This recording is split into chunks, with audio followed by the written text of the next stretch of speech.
So the TEA and the State Board of Education have done us a favor in demanding that we teach the history of the Voting Rights Act and that we connect it to what came before, right? Especially to the 15th Amendment. And you know, of course, that the 15th Amendment said that African-American men are citizens with equal voting rights and that states cannot deny them that right on account of their race, color, or previous condition of servitude. So the TEACs, whether we want to or not, force us to teach the history of the Voting Rights Act, to connect it to the 15th Amendment and to efforts to suppress African-American voting through violence, through literacy tests, through poll taxes, through all of the various obstacles that states and localities came up with, beginning in a large way in the 1890s. And I think this is one area where the TEACs really gets this right. I really appreciate the TEACs here. And I appreciate the opportunity that it gives us to teach this history. So when we teach the history of the 15th Amendment, of course, we teach it in the context of Reconstruction, in the context of radical Republicans, finding it necessary for all kinds of reasons that we could get into, political, ideological, all the rest, to give African-American men the right to vote in the, especially in the former Confederate states. And when we teach that, we also, I'm sure, teach our students that this last clause in Section 1, that they shall not be denied for these reasons, is not really an affirmative right. And it leaves a hole that the southern states could drive. Well, they didn't have buses in the 1890s, but they could drive horse-drawn wagons through this, right? So that they did come up with grandfather clauses. They did give incredible leeway to county officials who were responsible for registering voters in local areas. They passed poll taxes. They created literacy tests. And we know that for decades thereafter, from the 1890s all the way into the, well, through the middle of the 20th century, we know that these kinds of literacy tests were used to discriminate against African Americans. I've pulled this one from a website that I really like called Civil Rights Movement Veterans. As you can see here, crmvet.org is the main site. This is, it's kind of an amateur archive, and I don't say that pejoratively. These are not trained archivists who have created this. They're veterans of the Civil Rights Movement who have digitized and posted things that they collected during the Civil Rights Movement. This is a literacy test that a civil rights worker collected somewhere in Alabama in 1965. And so they posted it there. They have others from Louisiana and other states. And so if you're looking for good primary sources to share with your students to really drive home how picayune the literacy tests were, how much leeway, again, how much power they gave to local officials to decide who could register to vote, who couldn't. If you're looking for those sorts of sources, the CRM Vet website is a good one. You'll also find others on the web if you just Google literacy test. There was one that Slate wrote about a few years ago that got a lot of attention. You'll find that one from Louisiana. Just know that between the 1890s, when Southern states did begin suppressing African-American votes in large numbers, of course, they had been trying to do this since the ratification of the 15th Amendment. That's really, the rubber really hit the road in the 1890s. From that period onward, African-Americans fought this. They came up against these literacy tests that most white people in the 21st century could not pass, right? So you can imagine African Americans in the 1950s and 1960s trying to pass these, given the state of public education in the South. It just gave so much power to local officials to make these decisions that affected people's basic civil rights, and made the Voting Rights Act necessary. So this is the fight that has gone on from the 1890s all the way forward. In the 1940s, the NAACP pushed through the courts efforts to get more African Americans registered and to make voting systems more fair. And so famously, the Albright case comes out of Texas. Actually, a lot of the voting rights case law comes from Texas. But outside of the courts, the NAACP also began trying to register African American voters in large numbers, especially in Mississippi and Alabama. Those are the two states that I'll concentrate here on tonight. And the response to that was incredibly violent. Large numbers of people intimidated, killed, most famously, perhaps beginning in 1955 with Reverend George W. Lee, who was killed in Belzona, Mississippi, for trying to register voters. That same year in Brookhaven, Mississippi, Lamar D. Smith, again, who had been trying to register African American voters in that part of Mississippi as part of an NAACP campaign. Lewis Allen, who was killed in Liberty, Mississippi in 1964. By the mid-1960s, all of the major civil rights groups had people trying to register voters in Mississippi. Lewis Allen is someone who had actually seen a white member of the Mississippi House of Representatives kill a man who had been trying to register African American voters. When he was getting ready to testify, the state representative killed him and was found not guilty.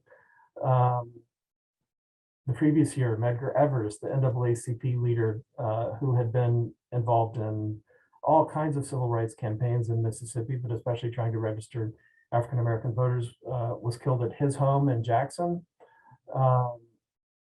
This happens again and again and again, and I bring this up because these men represented, I believe all of these represented the NAACP. The NAACP was not the only group that was doing this in Mississippi, as I said, by the mid-1960s, but people like Evers were not radicals. Evers was a World War II veteran who simply believed that he had the same basic rights that every other citizen in the United States had because he had earned them. And he believed that other African Americans had earned them. The right to vote is the most basic civil right. So these are not Black Panthers. These are not extreme radicals. These are American patriots who simply want that right to vote guaranteed and were willing to give their lives for it. But by 1960, the Student Nonviolent Coordinating Committee was in Mississippi doing this as well.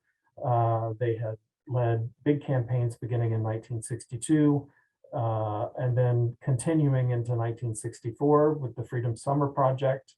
You probably know the names Goodman, Schwerner, and Cheney, who were affiliated not with the Student Nonviolent Coordinating Committee, but with CORE, the Congress of Racial Equality, but who were part of the Freedom Summer Project and who were kidnapped and killed, murdered in Neshoba County, Mississippi, right?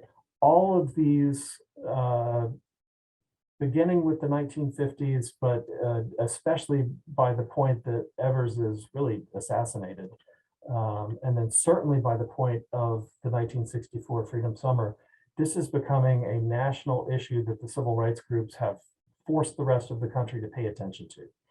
And when we try to explain to our students, number one, why the Voting Rights Act was necessary, but number two, why this comes about in 1965, why this is possible by 1965, these are the reasons. right? So these are cases from Mississippi. There were also several extremely important cases from Alabama. Jimmy Lee Jackson was killed in Marion, Alabama in 1965, and what is considered one of the opening shots of the Selma campaign. Reverend James Reeb, who had come south to Selma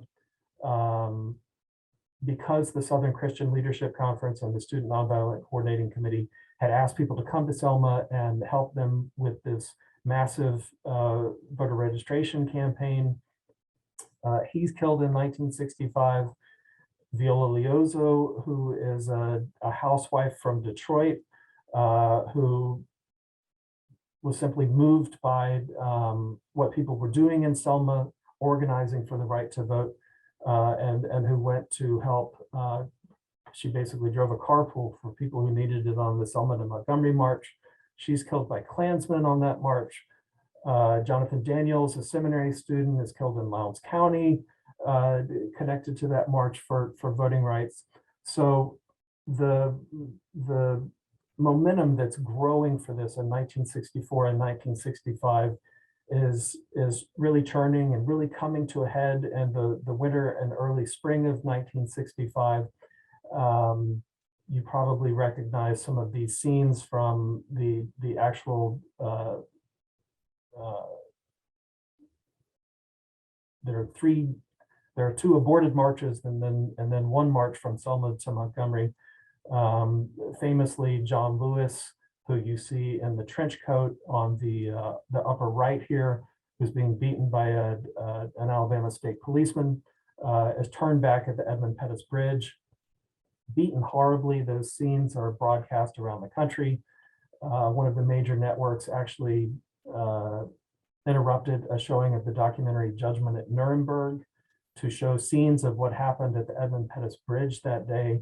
And people around the country were forced to deal with this, right? These are people who are simply marching for the right to vote, the most basic right in the United States of America, certainly in our political system. That's all they're asking for, and this is the treatment they get.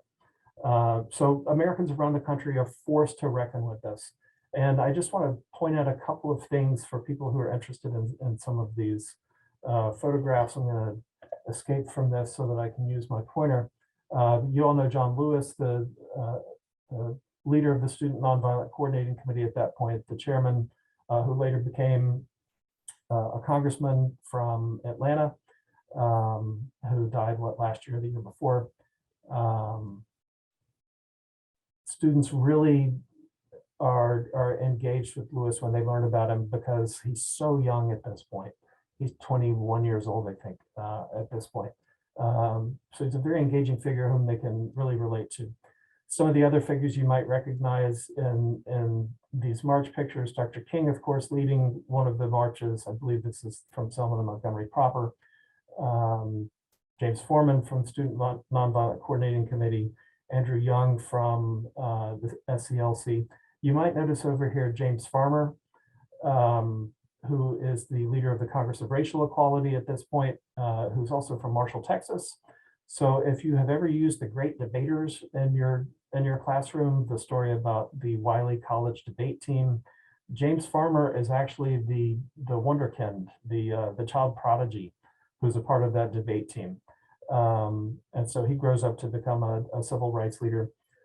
For obvious reasons, this is one of my favorite photographs from the march itself.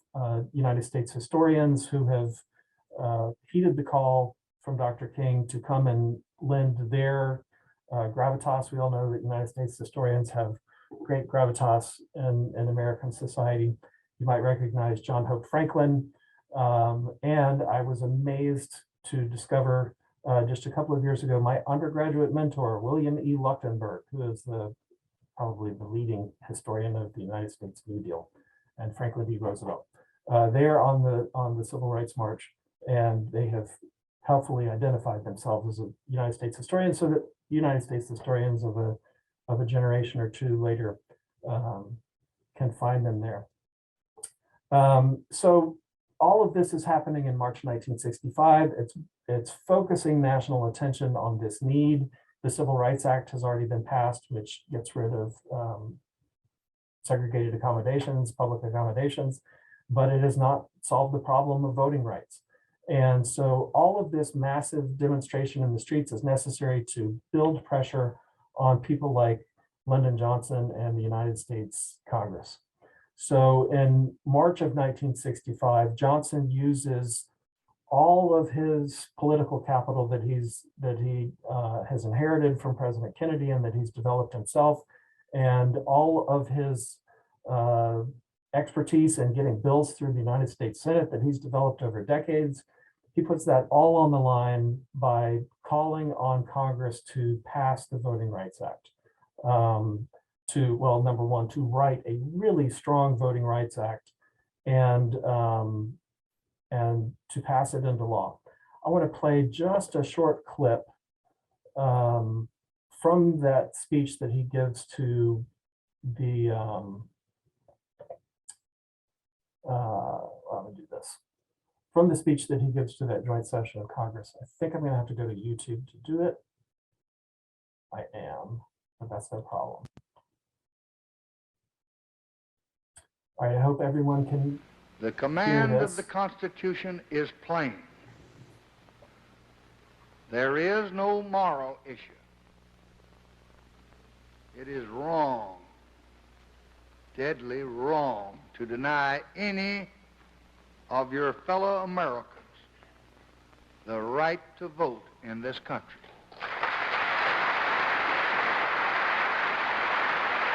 And I'll fast forward in the interest of time for... We cannot, we must not refuse to protect the right of every American to vote in every election that he may desire to participate in.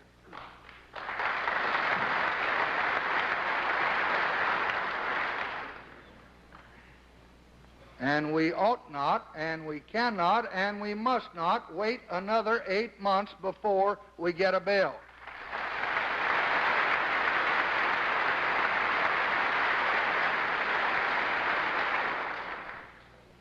We have already waited 100 years and more, and the time for waiting is gone.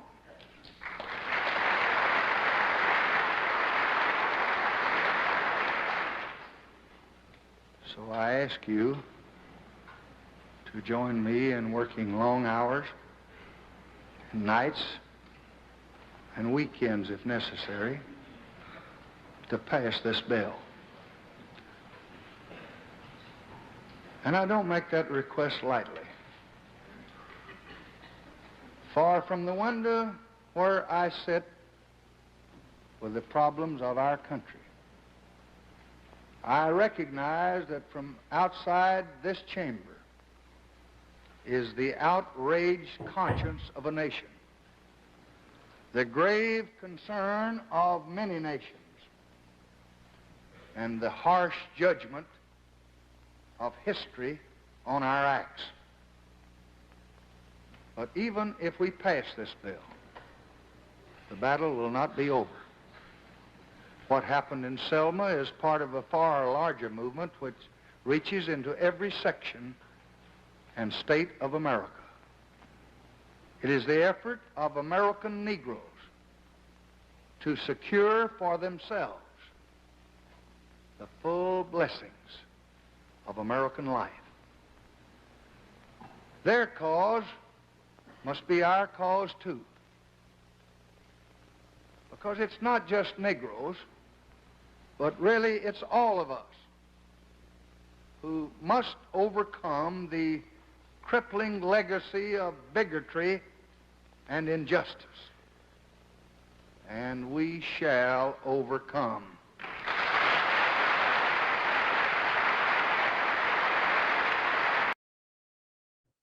So most Americans who remember this remembered that line from the speech, and it was incredibly powerful for people to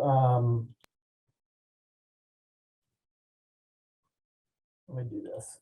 It was incredibly powerful for people to hear a United States president use a line from the Freedom Song and quote it, "We shall overcome." The people who watched this on television in Selma with Dr. King reported that he cried when he heard Lyndon Johnson use these words. So it means a lot that he was able to and willing to put that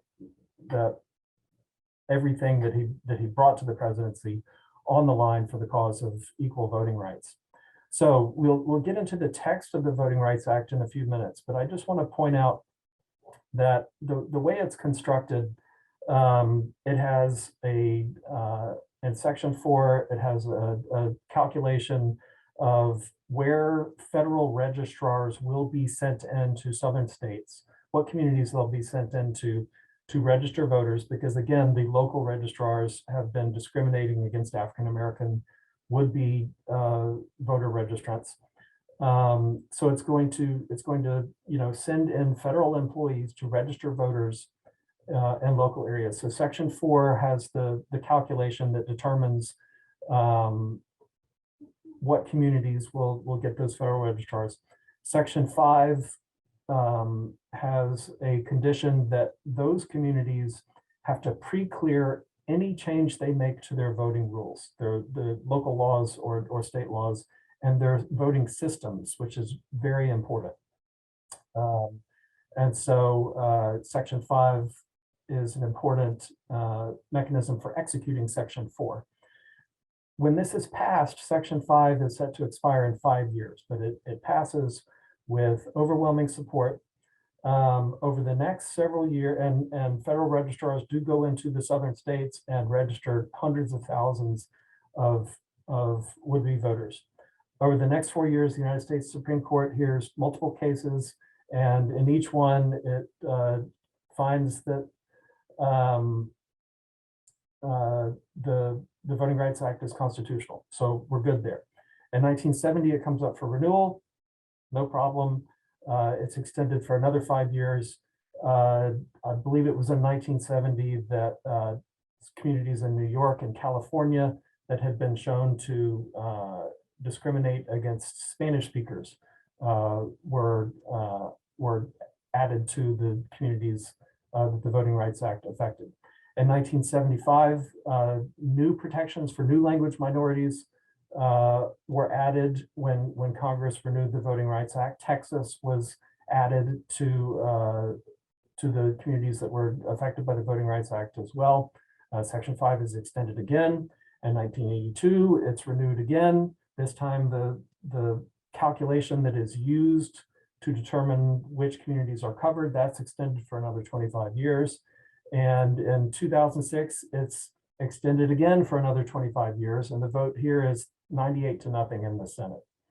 So when you think about the people who were serving in the Senate in 2006 and consider that all of them voted for the extension of the Voting Rights Act, and the count was 390 to 33 in the House, that tells you that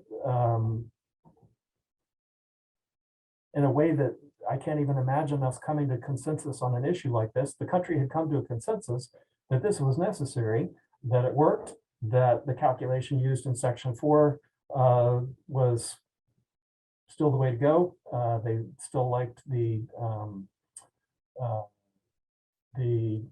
measures in Section 5 that executed Section 4. There's consensus in the country that this is necessary.